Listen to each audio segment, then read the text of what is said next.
So, welcome everyone to another off the record from the ACJR. This week's topic is going to be AI, friend or foe in the newsroom. And with us, we have two very big people in the crypto space. We have Sarah, who is the editor in chief at The Block, and we have Nick, who is an editor covering policy at CoinDesk. I'm Molly Jane. I'm a board member of ACGR, and now I'll let Sarah and Nick introduce themselves. So I'll go first. I'm Sarah Kopit. I am as Molly said, the editor-in-chief at The Block. I'm really excited to be here. I love talking about AI. And I was saying earlier when the new chatbot GPT came out in the a few months ago, I was just kind of amazed. And friend or foe, amazed, horrified, like shocked, all those good things. So I love talking about it. I love using technology and thinking about how technology can assist and be used for good, especially in the newsroom. So happy to be here and thrilled to talk about AI, machine learning, and all of the fun things that go along with it. Nick? Hey all, my name is Nick. I'm a reporter and editor with CoinDesk. As Molly said, my team primarily focuses on policy and regulation. That includes things like bankruptcies and criminal indictments. So, it's been a pretty quiet couple of months. Yeah, nothing going on. Yeah, nothing happened today at 9 o'clock that necessitated my entire team to quickly look over a 12-count superseding indictment. Anyways, maybe that's the kind of thing AI will help with, but I'm coming at this from like a pretty skeptical viewpoint, so I'm interested to see where this goes. But the current performance of some of these AI tools has tripped, I think, a couple red flags for me. So I am very much looking at this from like a very cautious point of view for now. Well, I'm going to start by asking you guys if you've ever used AI for your work yet. I have, but I can talk about that later because I'm not like the main point of this OTR. So have either of you guys been experimenting with using AI in any way that's been helpful so far in your journalism? So I'll talk about GPT later. When I used to be with Bloomberg, and Bloomberg uses AI in its work, and much like the Associated Press does, and some other outlets who use it to do kind of the very kind of nuts and bolts automation, like earning stories and stuff like that. So I have, and it's been in that capacity, and it does a lot of the things that those really kind of structured stories that are pretty easy to be kind of plug and chug there. ChatGPT and its progeny, like that will come out here, in the next year, is a completely different animal than that. So it's going to be interesting to see how these new large language models are used. I've been playing around with it. I've not used it in my own kind of reporting or editing yet. I've definitely used it to kind of like, in my work, like to draft an email or to, like just do like little things like that. It's really good at giving you a first draft of those type of things. It really makes life easier, or so I've used it in those capacities, and I'm definitely playing around with kind of the more sophisticated uses of, like, not for content creation, but for sorting, for finding, I think personally sorting and like reducing noise, picking like information out of like such like large data sets, like that is really interesting to me.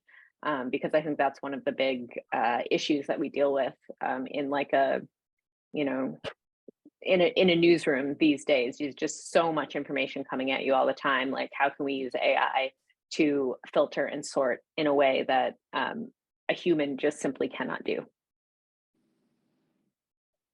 I haven't used it for work yet. I've been playing around with AI tools for a while. I had a replica bot back when that was first getting off the ground. So I've played around with it from, a kind of a personal curiosity perspective.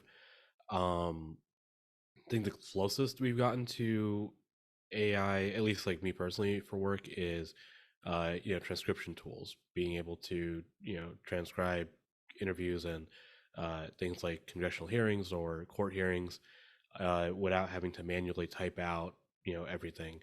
And that has been for what it's worth, an incredible time saver.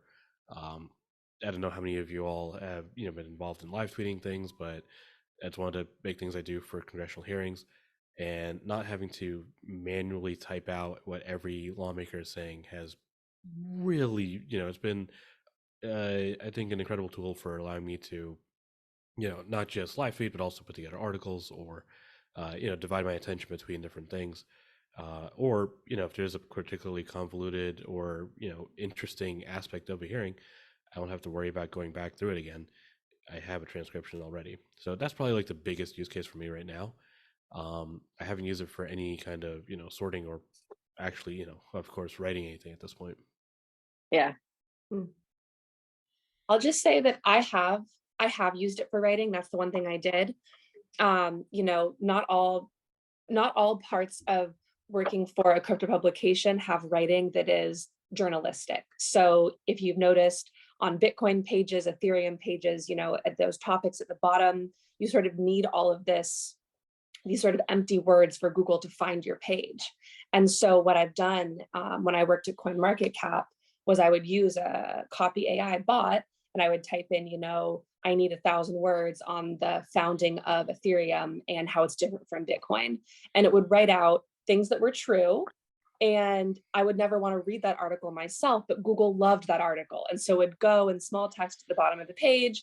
And then, I'd get more views on that particular thing I was doing. But that's definitely different than journalism. That article that it came out it was factually correct, but no one would want to actually read that. It's called copy.ai for those that are wondering.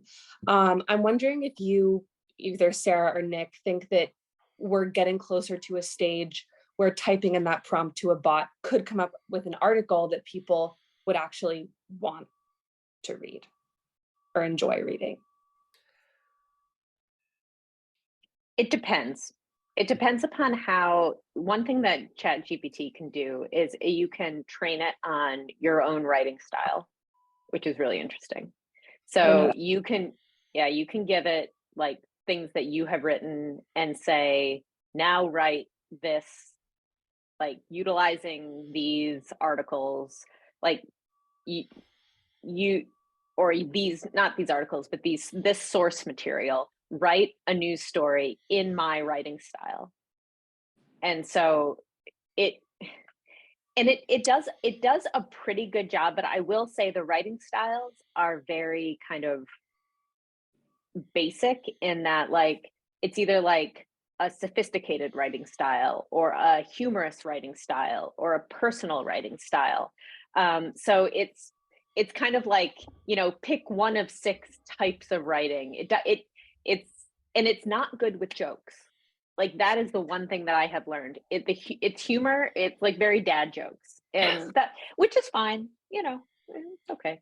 But it's not very funny in real life, and it doesn't, because I think a lot of the times for writers, we all know that a lot of the things that are humorous are references to kind of current events, and it doesn't know that.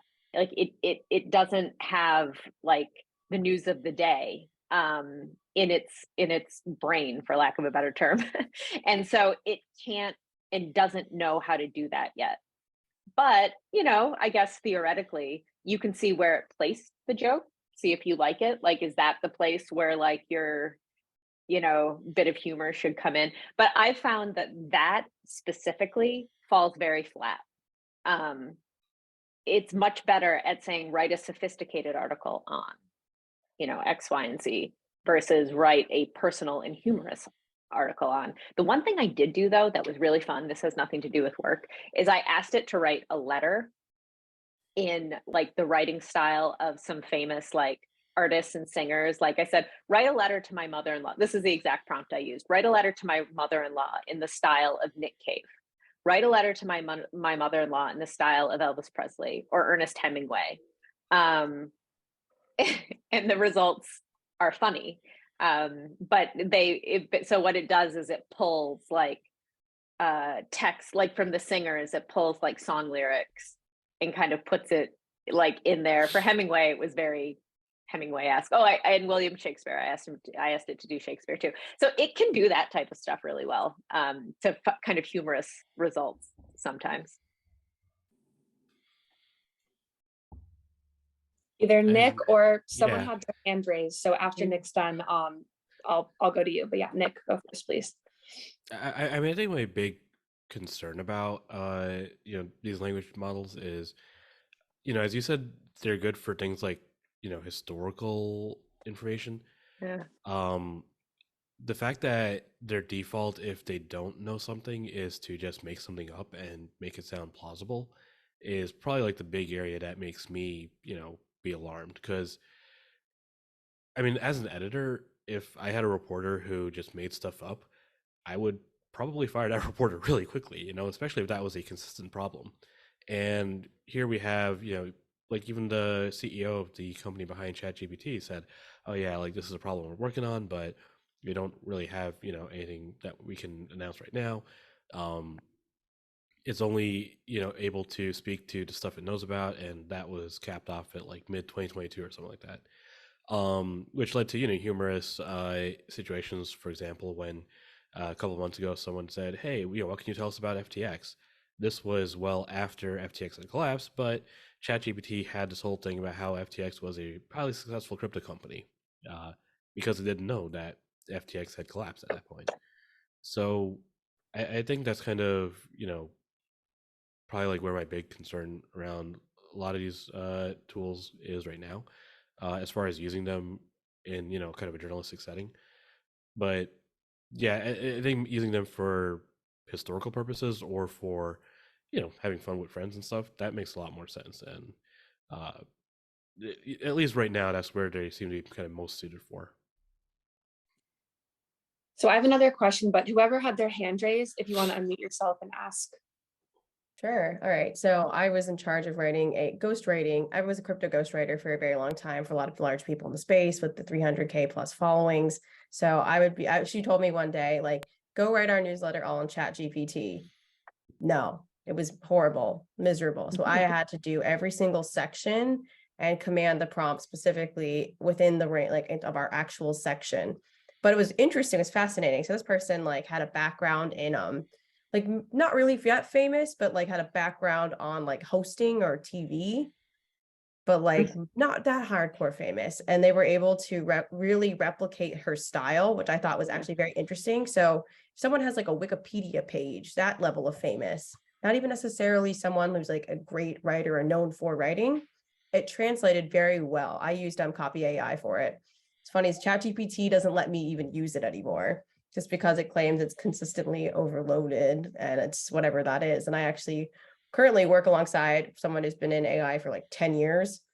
And it's like insane, like on that kind of level. But personally, I don't feel threatened for my job at all, because like a lot of what I end up working on and doing is things that are more cultural or topical. And it's not there yet, not even close. I've tried across a couple different programs. It's not there yet. It doesn't have the nuances yet at this point in order to really make that work. So I think that's what's interesting. And then, I mean, mimicking the style, it's not as good as you would think it is, surprisingly, where that's still more of myself. Like my background training is in poetry. So that's where that comes in very nicely for me. But yeah, even like content writing, I'm now doing growth and content at like a different company, and that doesn't work. It doesn't work, especially on the more technical parts. Like the smart contract engineers I work with are like, yeah, it's passable. Yeah, it can do it, but you still need to check it. You still need it to make sure it's right, which is interesting that across the board, it's like about the 70% mark. It knows about 70 to 80% of all information. It's really the 20 to 30% where you run into trouble and you need human, like actual thought to make sure the errors aren't there. I mean, remember when they did Watson on Jeopardy? It didn't do well. It didn't do well. It's interesting to see how far it's come, but it's still really not there yet. So I'm not really that threatened at the moment, personally. just for my needs. No, I think you're right. I mean, I think CNET is like the poster child now for, demonstrating that, because they wrote, I don't even know how many articles, but now they have to go back, check every single one for A, making sure that they were accurate and that they didn't just make stuff up, and then B, that they sounded decent. I mean, there's just like a number of issues with those articles. And, I guess right now, like, if you want to use AI in copywriting, the from like a like purely like cost perspective, is it cheaper to hire reporters or writers, or is it cheaper to hire editors who have to go through everything and correct whatever the bot comes up with? So if you're hiring the people anyway, maybe it makes less sense to go with the AI for now. I will say I was just going to say, I'd read somebody had mentioned, this was just another article, that using ChatGPT was like having like a really good intern or a very junior associate. And I think that's right. Like to your point, like about it being like 70% there. Like you have to, like, it gets you like this much of the way, but then you have to absolutely go through and check every single thing that it does. And so at some point, like if it's a really basic article, like, yeah, it could be helpful maybe, but how hard is it to just write like a very simple 4-paragraph story and know that it's right? I don't know. Like, so I don't feel terribly threatened either. I also think, I mean, it's not going to do beat reporting, and like that is, so I do kind of feel like it's that kind of like all those things that maybe we kind of begrudgingly do or don't really want to do or just feel like we kind of have to do, but there's nothing kind of special to them, that we're using our skills as journalists, like those hardcore skills that really will separate us from the rest. Like all of that stuff, maybe we will have more time for it. Like maybe it'll take some of that more grunt work out of it for us. Who knows? I think in the future that's definitely possible. I was just going to say, in my previous job at CoinMarketCap, for the first time ever, when I was looking for more writers to join the team, one of them asked me, am I allowed to use ChatGPT in my writing, as long as I edit it after? And what I told him was, why don't you try it with a few pieces and try it without a few pieces? And if you can successfully trick me, like if I think the quality is good enough all around, then you can continue to do that. But if I ever catch you, then you have to stop immediately, because that will show that it's like sort of lazy writing. I wonder how you guys would feel about having your reporters openly using AI until you caught them. Is that an interesting idea? I've definitely thought about this. This is something that like has been rolling around in my brain. I don't think I haven't landed on how I feel about it quite yet. But there are some things that I know would have to happen in order for that to be okay with me. Like there would have to be some sort of disclosure or disclaimer about the use of of AI in order that had assisted in writing the story. Like that would need to happen. And so, I would have to figure out like when that was needed, like what percentage would be required. I have real concerns about plagiarism and any legal implications. I don't think we're far enough along in this process to know what's going to happen with that. Like, what are we, like 90 days in from ChatGPT's like launch? Like, I'm worried about that. Like, as as the editor-in-chief of a newsroom, like, I worry about like the data that people are putting in there. Like you most certainly can't put embargoes in there. You can't put non-public information in there. Like that can't happen. So I think that I think we're a long way from me feeling comfortable with saying, yes, reporters, you can go ahead and use this to create stories. I, like I said earlier, I'm very bullish on using tools and technology to assist all of us in doing our jobs, no matter what they are. I think that kind of saying, no, you can't do that is a fool's errand. But the hard part for journalism and for every other profession, quite frankly, you know, white collar workers, knowledge-based workers, is going to be what parameters and guidelines we set up that allows these tools to help us in our work. And that's something I am personally very much like working through right now. But I haven't landed on an answer that I feel good about yet. It's coming. I'm thinking about it a lot. Yeah, I think I agree. I mean, you know, a lot of what my team does is, you know, reading through court filings, meeting up with people, you know, asking sources to say, you know, tell us what's going on.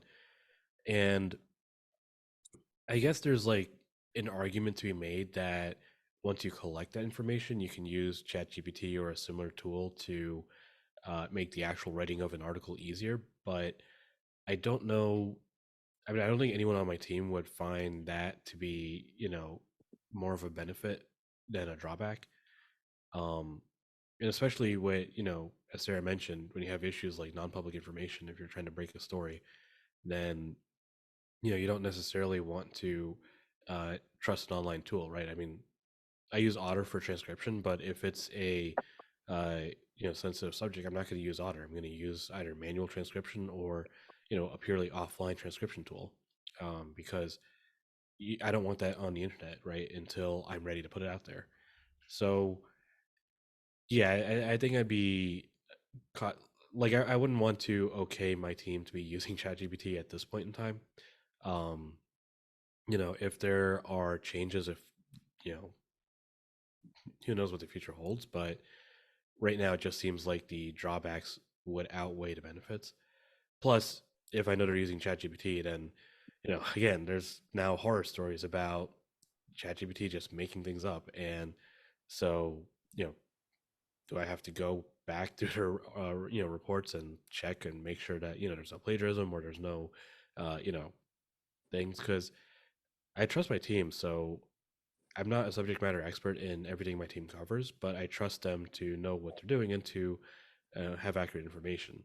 But that means that, you know, for example, if my reporter in India is filing something, I don't necessarily, you know, have the background knowledge to be able to tell for myself, oh yeah, this is completely legit, or oh, you know, this is weird. So there's a lot of trust in my team for that.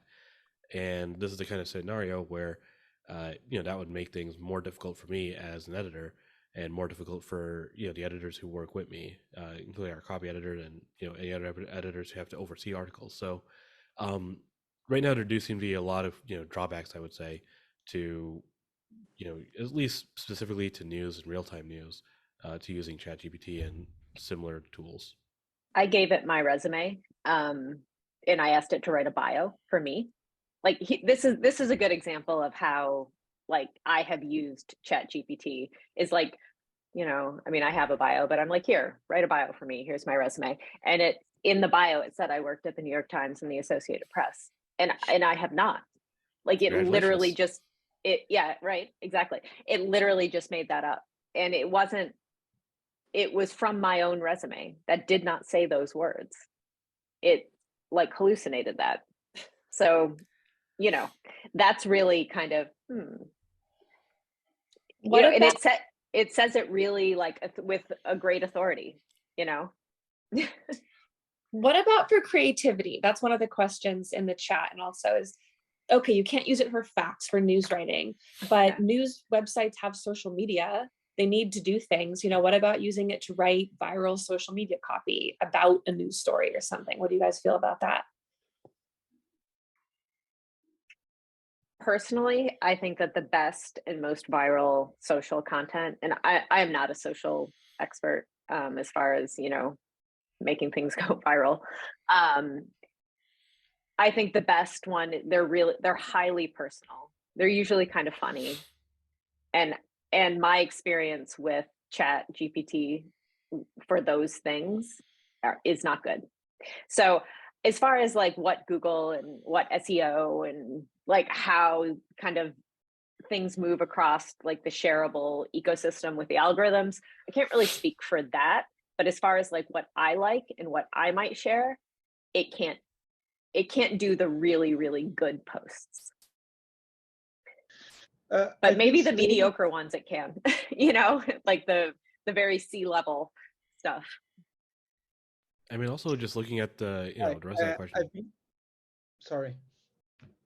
And I was just gonna say, you know, yeah, I think a lot of the most viral posts just, you know, they're not intentionally viral.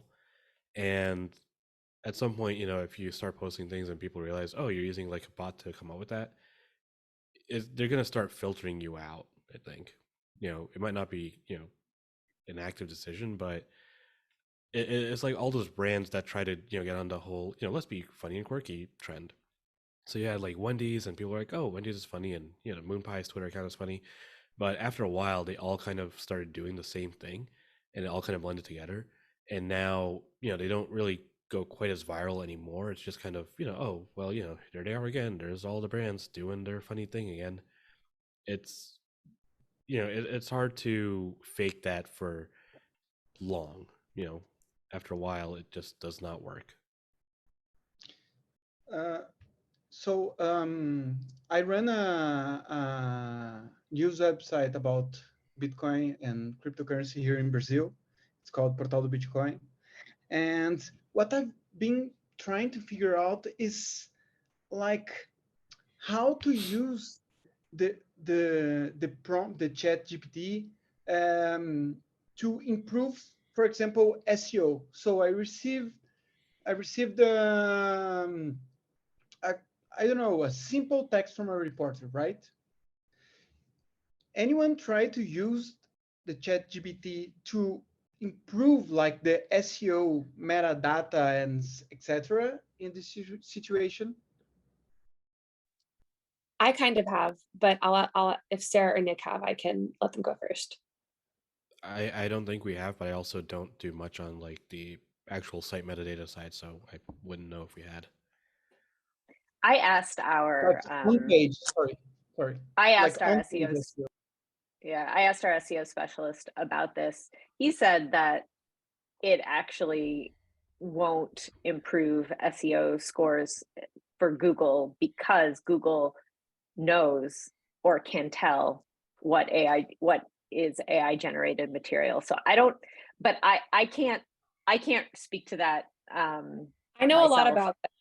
I don't. So I think it actually can be incredibly helpful. And I'm going to talk about educational articles because that's what I've done it for about crypto. So these aren't news stories per se, but they could be the same for blog posts, maybe press releases, etc. What I was using was a website that was using a little bit of AI, and I'm sure it could use more, which would say there was an article about Bitcoin. It would search the web, you know, for every other article about Bitcoin, the level of its skill, like it would rank it. Oh, this is for third graders. Oh, this is for fifth graders. This is for university students. How many times the word appeared, where it appeared in the text, where the headlines were, and just sort of digest all of that and spit it back out and tell me that if I want my article to be ranked at a certain level, this is what all the other ones are doing, down to the exact number of words and where they're placed and how many times of, you know, like how many times they were used blockchain, et cetera. And I would assume, although I've never tried this with a news article, so I don't, it's harder to do SEO of news articles, that something like ChatGPT, if it was more SEO oriented, could just tell you simply when to put more words in and how long to have your meta text and your description and your header and everything. And so Google won't know that that's done by AI. Because they're not right. It's not writing the article for you. It's just telling you, oh, this breaking news story about Bitcoin's price. In the past, every other breaking story used Bitcoin 30 times and you've only used it 15. So if it can give these little hints, I mean, I'm sure eventually Google will figure it out, and they do figure things out. But I think that working on the SEO side of educational content for so long, it could be very, very helpful for predicting what things have worked in the past and how they can, you know, continue to work. Thank you. There's just another question here. Yeah, could you give me like some examples of prompts that you are using in this case? Sure. So, for example, I really wanted, or this is at CoinMarketCap, so we were just trying to cover all the different education. I think it was one about ASIC mining. It was the best one. Okay, I'm trying to remember easier. Like the Ethereum merge. I typed in the prompt, 1,000 words about the Ethereum merge, and it would tell me you need to mention Bitcoin, you need to mention the DAO, you need to mention Vitalik Buterin, but only in a header and not in the text. Like it gives you these hints about the way you should formulate these educational articles using AI predictive based on what other articles are doing well. That's like, hopefully that's a good example. And it should be 1,000 words and it should be at university level for Google to like it. Thanks. Oh. Let's see. Dan, that's useful, June. It is super useful. It is very useful. And it's kind of fun. And then I'll stop talking about this because as you write, it gives you a grade. So if you write it and you don't match all the prompts, you'll get like only a B minus. But if you get all the prompts, you get an A++. So it makes you feel like you've done something really well. Anyway, continuing with the next question. Okay, that's another one about AI. So maybe about SEO. So I want to move away from SEO because we do have some news people here.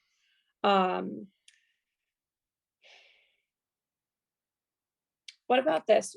What is the block and CoinDesk doing to combat the secret use of AI?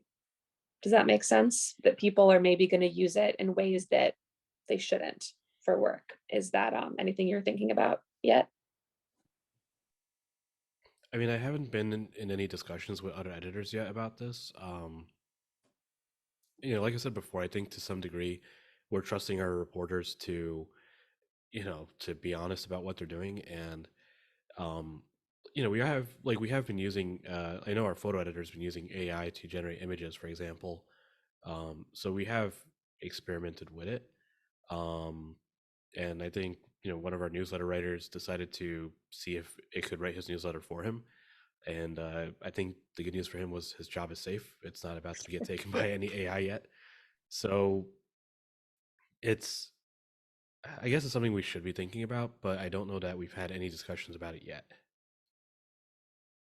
It's definitely something that we are thinking about at the block, but I think from a pure, like, I'm going to use ChatGPT to write my story for me, like, I think all of our reporters know or should know without disclosure or without talking with their editor about it. That is not something that they should be doing. And to Nick's point, we have a lot of trust in our editors, and you have to, right? Because like, how do you know anything about what your reporters are doing? And the answer is, you have to trust them for a lot of it. So, but to your point, Molly, it is something that we're thinking about putting policies around, and because we're going to have to, we all will, like the society will. This is kind of at least in my opinion, this is a once in a generation technological surge that is coming. And it's just so new right now. We're all just starting to kind of think about how it's going to impact, but it will impact. And so we are going to have to figure out, what we want to do about it in all of our businesses. That's not unique to journalism. That's all knowledge-based industries. So a question that came in during just the original signups for this OTR, I think is interesting, which is the person asked, what are some useful AI tools we can use for specific things, like detecting when documents are uploaded to public databases or other sort of bits of breaking news that could help you write the story. Do you guys know of any tools or have worked with any tools that would help with things like that? I don't know AI tools specifically, but there are, because AI is really machine learning, right? And so it's different than just like the technology that's out there with like bots. There are Twitter bots that will tell you when things are posted, like court cases. And so those type of tools that other people have set up publicly on Twitter are really helpful for breaking news situations. Google Trends is really helpful. Like, that's not AI, but those are technological tools that you can look at to see like where momentum is, or when things have. So Google Trends. Take a look at some of the Twitter bots that scour various RSS feeds and other sorts of publicly available data. That can do a lot of the work for you. But I wouldn't put that into the AI bucket. AI can't do breaking news, to be clear. I mean, I've got an RSS feed Chrome extension for like all the government websites I follow. Yeah, exactly. And that's that does the job. I don't need to. Yeah. Like, first off, AI is going to be adding a layer of complexity, which, if I'm trying to get something as soon as it's published, then the less complex it is, the better. Correct. But also, just adding like another intermediary in there and saying, all right, well, I'm going to go from this RSS feed to this AI, which is going to then send me an alert. I mean, I don't know what that's necessarily adding to me, right? The thing that AI can do, at least and especially these newer forms with the large language models, is refine. So you can have, like, it's why it's called Chat GPT, right? You can chat with it. You can say, okay, so thank you for giving me this. I've used it for meal planning. Thank you for this vegetarian meal plan that you have given me, but it looks a little low on protein. Can you up the protein content on this? And then it will give me something back. Like, you can go back and forth with it and have it refine. It's like, those look too complicated. Can you make it a little bit easier? And so you think about how you can apply that to your work. It's that, it's learning as it's doing all of these things. It's learning how you want it to respond to you. That's the machine learning aspect. Like, that's the thing that is different than just Googling that exact same thing, where it will come up, it'll show you articles that are already indexed on that thing that you asked for. That's how these new AI tools are really different. I used it for naming. CoinMarketCap's going to have a conference this year, and we did pick the name because of ChatGPT. So, what's the name? ChatGPT gave you the name. I think it's still a secret. Okay. But it's going to launch really soon. Everyone should buy a ticket.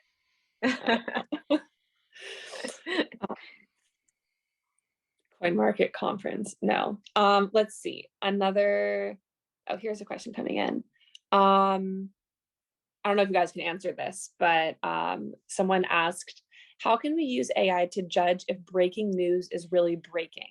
Is there a way to create an AI model on news which is breaking and predict breaking news? I feel like not yet, but maybe you guys have a different idea.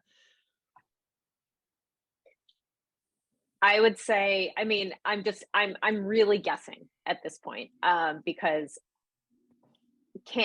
I think the way that you would be able to do that is, and I don't think you can do it yet, you would basically need to train it on what you thought was breaking news. So basically give it like a thumbs up, like, this was breaking, this wasn't, this wasn't, this was. For me, because my breaking news might be different than your breaking news, right? And then if something came in that matched that set of criteria that I changed it, that I trained it on, it might be able to sort and filter. But to be fair, that's the kind of thing that I am really interested in what it can do. Giving me that sorting, filtering, noise reduction.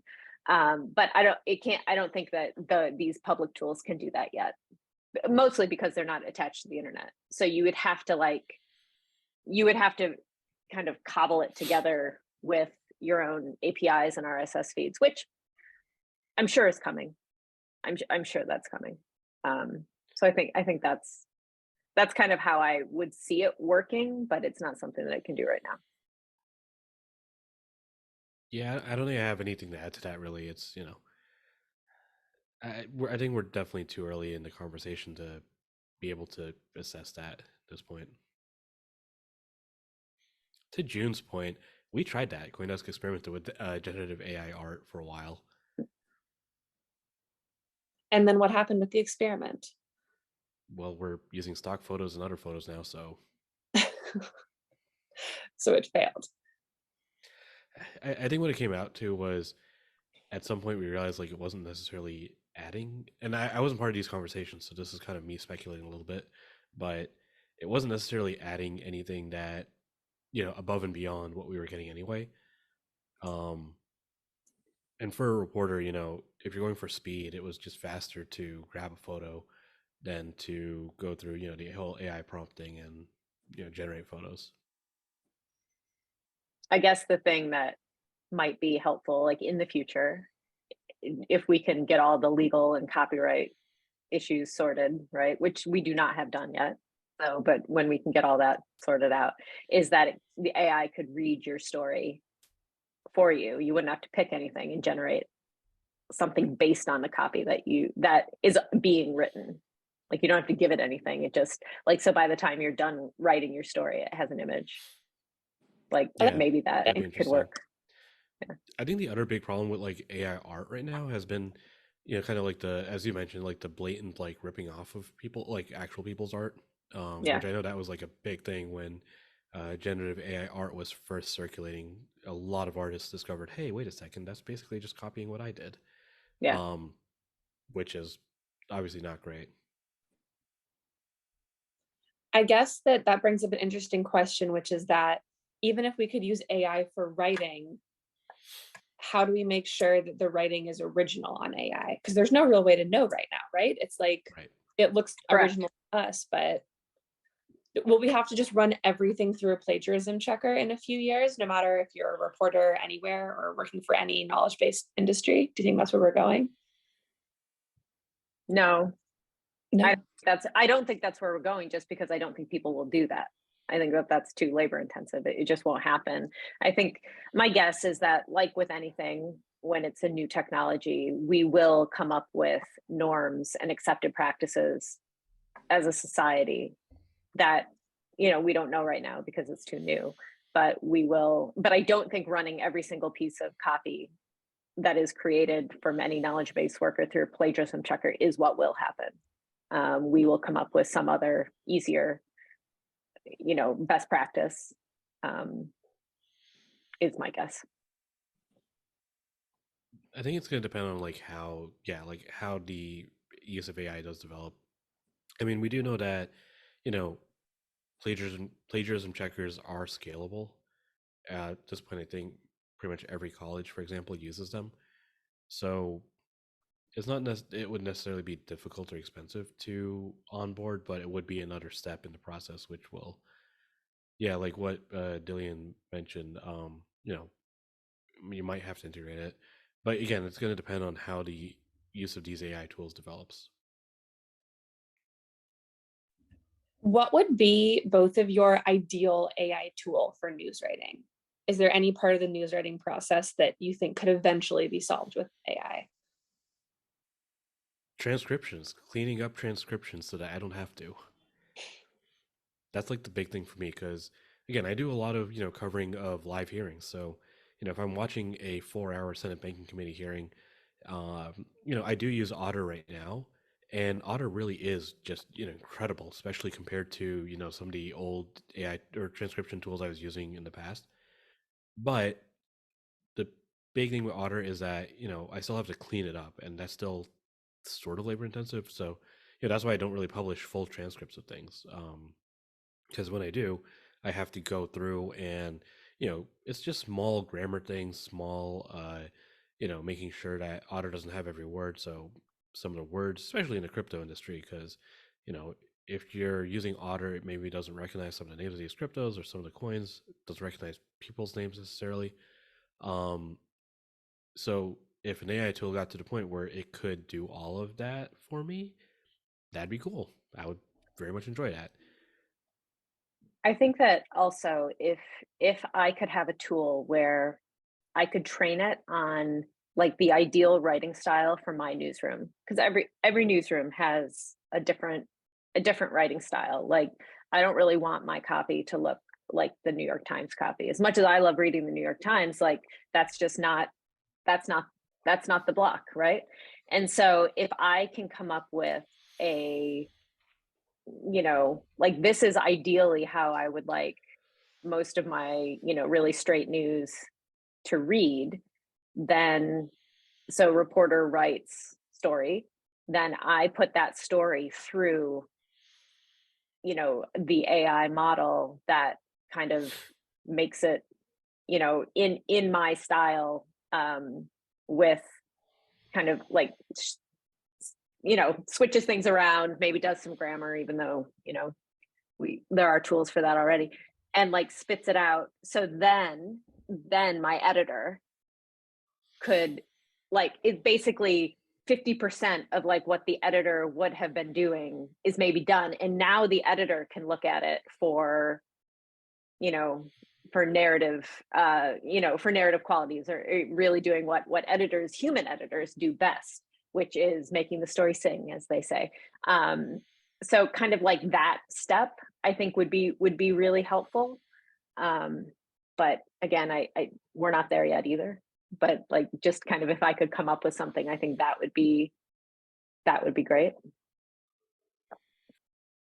And again, then it wouldn't be really making up any facts. Like it would be limited to the facts that were already given to it in the story. It wasn't writing anything. It was more like arranging and cleaning up. I think that's interesting what you just said, is because all of the issues, or many of the issues we've had with AI, like making up from your, with the resume. I guess my point is, we don't know for ChatGPT, we don't have control over what this base is that it's coming up with information about. So if your newsroom had an AI tool that only ever used your own articles and had no knowledge of the outside world, that could. Well, I think you can ask it only to reference. You can in the prompt say only reference this link or something like that. I don't know if it's doing that. Yeah, like how would you know? You'd have to really test it out yourself. Apparently, with my resume, I didn't tell it that, right? I just said write a bio. Like maybe if I would have said limit your writing to this link and come up with a bio, like perhaps that would have given a different result. Well, okay, we have about 5 minutes left. Does anyone in the audience here have any more questions you guys want to ask Sarah or Nick before the end of our webinar? You can talk in the chat or raise your hand again. Let's see, Dillian. Yeah.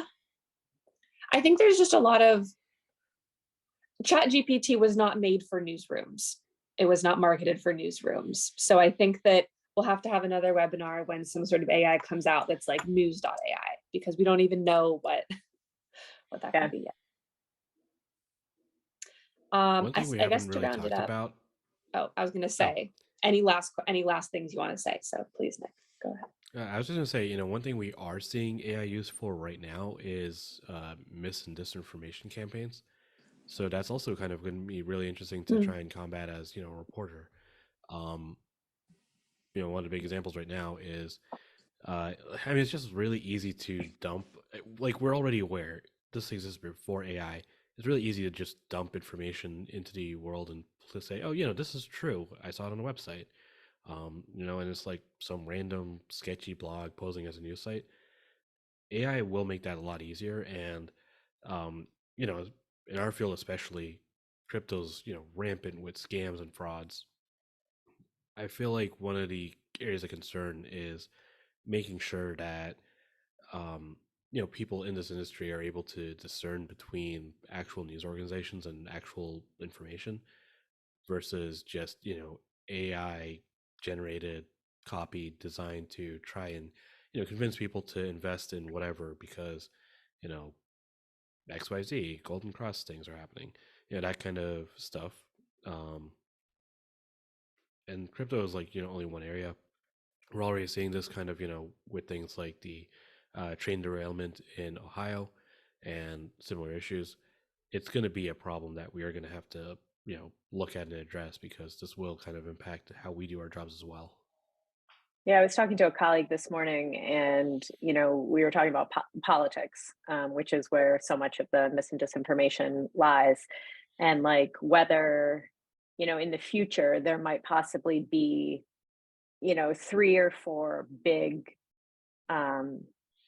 AI platforms, and like maybe there'll be one that's like more conservative leaning and one's more left leaning, and then you can pick.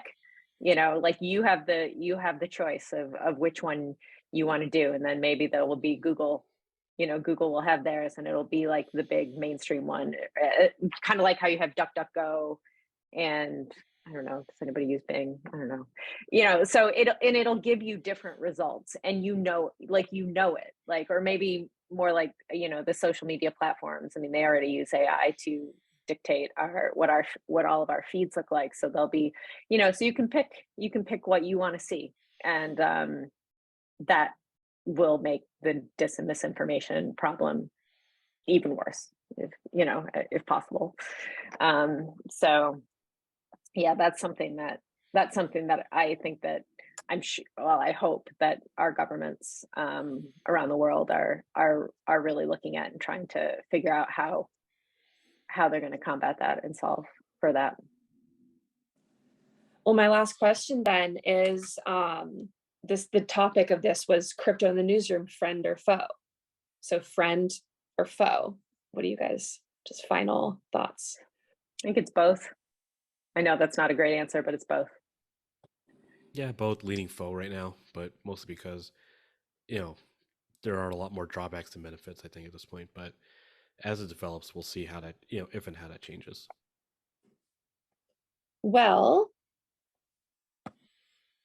that's, I think, a great way to end. This was I think there were the most number of vocal participants in this off the record than in any I've attended over the past 2 years. So really awesome. It was really great having both Sarah and Nick here. And obviously thank you to Joyce for organizing everything and everyone for participating. And you can see this on YouTube and join the ACGR Telegram to continue the discussion. Thanks for having us. Awesome. Thank you. Yeah, this was a great talk. Bye, everyone.